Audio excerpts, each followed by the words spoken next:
Nolan Vex had two rules in life. Never trust a Ravenian battery past its expiration date, and never open the door after a meteor storm without pants on. The first rule had saved his life twice. The second one, however, had just failed spectacularly. He squinted through the cracked viewport, his eyes still adjusting from a midday nap that had somehow lasted 7 hours. Dust clouds coiled like lazy dragons across the moon's horizon, and something, definitely not a rock, was lying 50 meters from the outpost perimeter. It wasn't moving, which made it less threatening than usual. Still, he muttered a curse, yanked on the nearest pair of pants he could find, which turned out to be 2 sizes too small, and grabbed the old plasma rifle he used to threaten trespassers and rogue vending bots. Jeff, his toaster, chirped from the kitchen. Statistically unknown life forms found in post-storm craters are either royalty or parasites. You may kiss your knees goodbye. Appreciate the optimism, Nolan muttered, stepping out into the wind. The figure in the dust didn't twitch when he approached. Closer now, Nolan could see bits of tech fused into what looked like armor. Sleek, dark, and covered in scratches that told stories no sane person would want to hear. Her cloak flickered like bad reception, struggling to maintain its camo field, and when he knelt beside her, he noticed 2 very unhuman features. Ears too long to be decorative, and blood that shimmered like quicksilver. Right, he whispered. Alien royalty or radioactive cosplayer. Great. She stirred, barely. Eyes fluttered open. Golden but sharp like someone who once had people executed for chewing loudly in court. She grabbed his wrist with surprising strength, then collapsed again, whispering something that sounded like an insult in an intergalactic dialect. Nolan, never one to leave dying strangers on his lawn, sighed and looked around.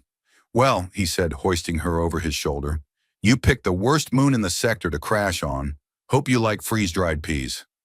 It took him half an hour to carry her back to the outpost. The hover cart refused to start unless sung to in the voice of its original owner, and Nolan's opera training ended when puberty arrived. By the time he dropped her onto the workbench that doubled as a medical station, his back was a symphony of regret. She groaned and tried to sit up. He held her down gently. Stay still, he said. You've got a busted shoulder, a cracked rib, and the look of someone who's very used to being in charge. Don't worry, I'm a mechanic. We're basically doctors for machines. She opened one eye and muttered, this explains much. Flattered, he replied, disinfecting her wound. You got a name? Or should I keep calling you Crashy McStabface? She blinked at the ceiling and said nothing. Her breathing was shallow but steady. Nolan wrapped her arm, checked for internal damage with his scanner, which tried to self-destruct halfway through, and sighed. Whatever species she was, her biology was about as cooperative as a hungry Krell wolf. Jeff, he called, add mysterious alien woman to the guest registry. Should I prep a room or a coffin? Room, Nolan said, glancing at her. Pretty sure she'd kill us both if we went with the second one. Over the next few hours, the stranger drifted in and out of consciousness. Sometimes she mumbled names. Sometimes she cursed in languages Nolan was fairly sure hadn't been spoken aloud since the stars were young. At one point, she tried to strangle him with a power cord. By morning, she was sitting upright, draped in a patched-up thermal blanket, and staring at him like she was still deciding whether he should live. He offered her a bowl of synth broth. She sniffed it, sneered, and poured it into Jeff. Oh, good, Jeff chirped. More poison? Glad we're all friends now, Nolan said, leaning against the wall. You can stay until your ship, if there was a ship, comes back to get you, or until you stab me. Either way, I get some excitement out of it.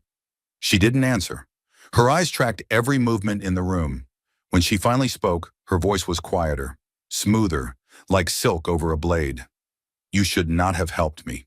Nolan shrugged. Bad habit, working on it. She nodded slightly as if confirming a theory. They will come. Great. Should I make tea? That earned him the faintest twitch at the corner of her mouth. It wasn't a smile, not quite, but it was more than he'd expected. Then her expression hardened again. You don't know what I am. Let me guess, Nolan said, leaning in. Intergalactic spy? Runaway bride? Secret heir to the throne of some lost star kingdom? Her eyes flashed.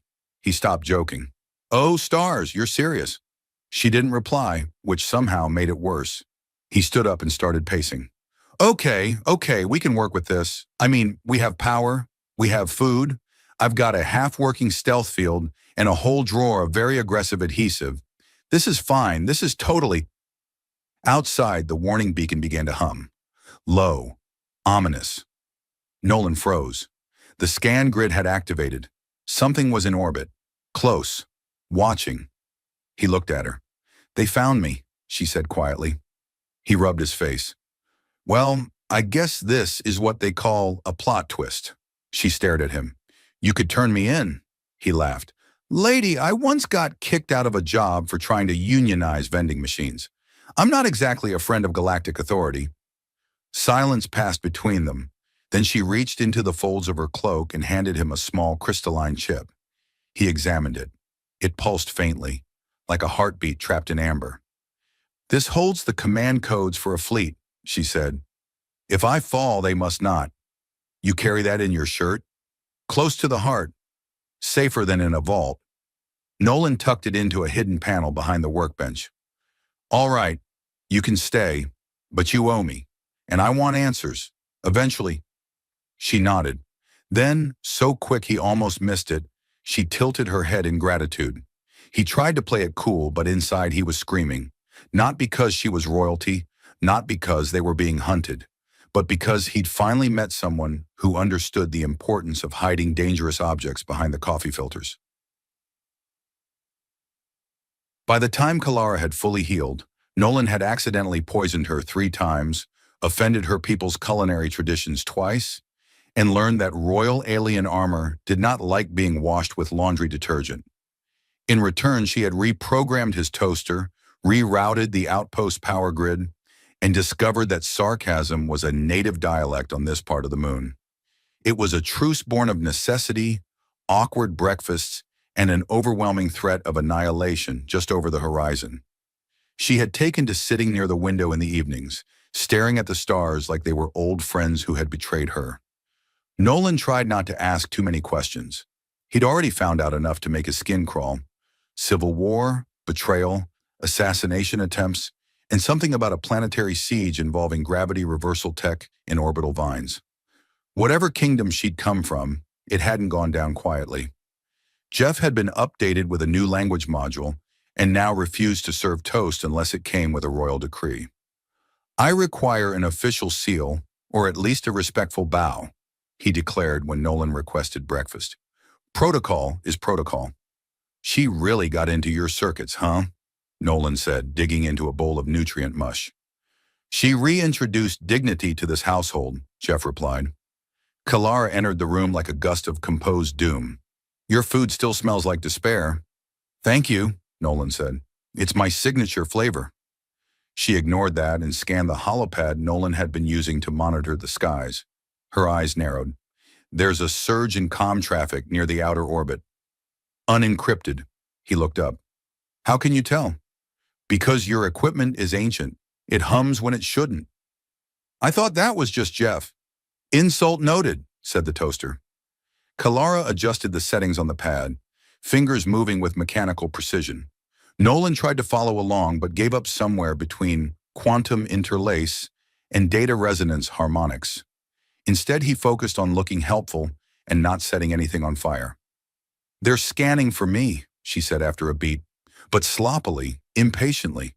So they're not very good at their job? They're very good, she replied, eyes distant, which means they're getting desperate. Nolan leaned back, trying to pretend his spine wasn't itching with anxiety. Any chance they think you're dead? Like really dead? Not anymore, she said. I activated a failsafe during my escape. It would have erased my last known location, unless someone intercepted it. Well, that's very comforting. She looked at him with a raised brow.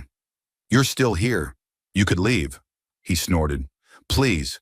This outpost's the closest thing I have to a retirement plan. And let's be honest, if I turned you in, I'd be vaporized by whoever's not paying the bounty. You are a strange man. Been hearing that since I was 6.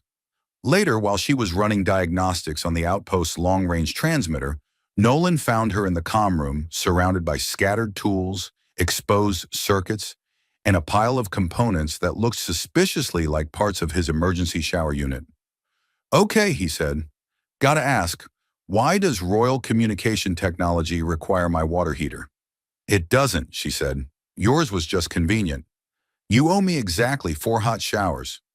You have 2 settings, freezing and molten plasma. You're not missing anything. She handed him a glowing disk. This is a signal core. It can ping an old ally of mine, but only if we send it from a secured relay, off-world.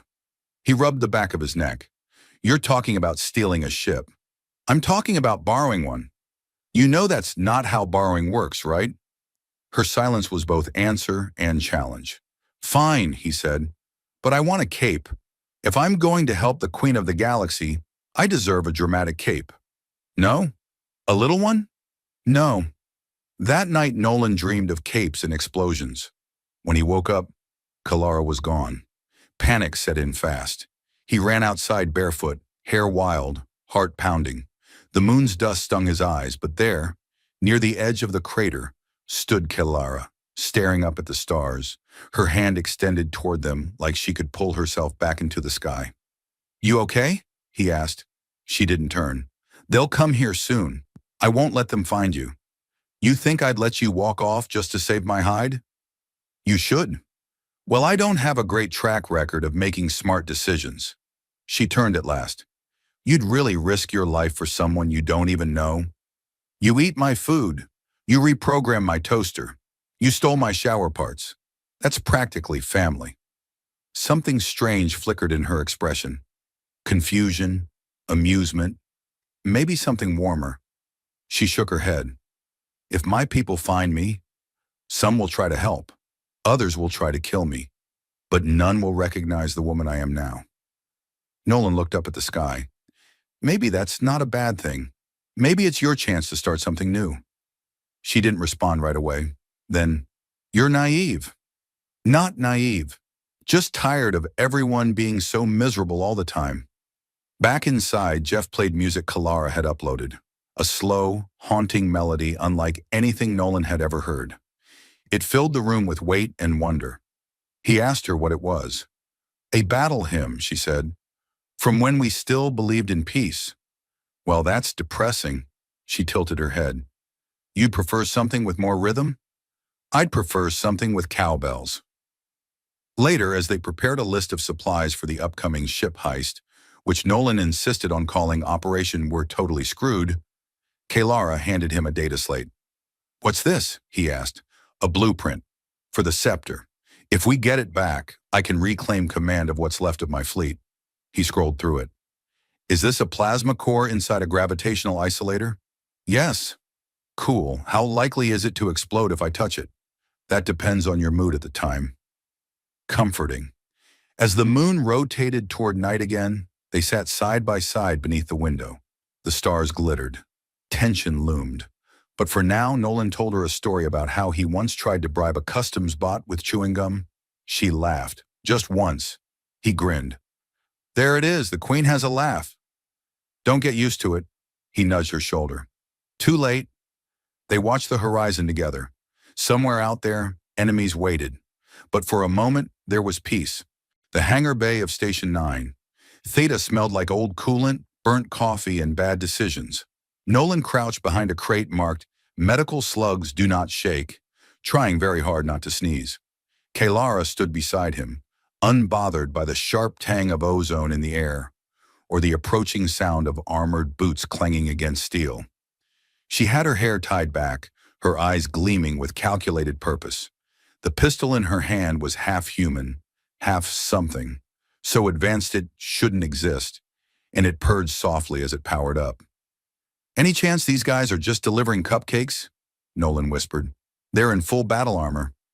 Chocolate cupcakes? Kalara gave him a look that could melt titanium. He grinned because if he stopped grinning, he might scream. The first squad passed the crates, scanning the bay with their visors. Kalara pressed a tiny device into Nolan's palm. This is the override key. Get to docking terminal 3B. Plug it into the control panel. He nodded. What happens then? I'll give you exactly 30 seconds. Then what? I improvise. That's never a comforting thing to hear from someone who once hot-wired a solar cannon to boil tea. Focus, Nolan. He sprinted low across the hangar, heart thudding louder than the alert sirens that hadn't gone off. Yet, Jeff had spoofed the station's security grid just long enough for them to slip in, but even the world's sassiest toaster couldn't hold off a full Royal battalion for long. Nolan reached the panel, jammed in the override key, and prayed to every alien deity he'd never believed in. 30 seconds. He watched the countdown blink to life. Meanwhile, Kylera stepped from behind the crates, her silhouette framed by the station's flickering lights. "Commander Yelix," she called out, "how long have you been pretending your loyalty wasn't for sale?" The armored figure stopped. His visor retracted to reveal a scarred face and a sneer that had survived 5 campaigns and 2 betrayals. "Long enough to watch your entire court fall, your radiance." "I'm touched," she said, "but this court is still standing." Behind her, the station's lights surged. The docking clamps on the stolen cruiser disengaged. A soft hum rippled across the floor, and the cloaked vessel shimmered into visibility. Kaylara smirked. "Also, I brought backup."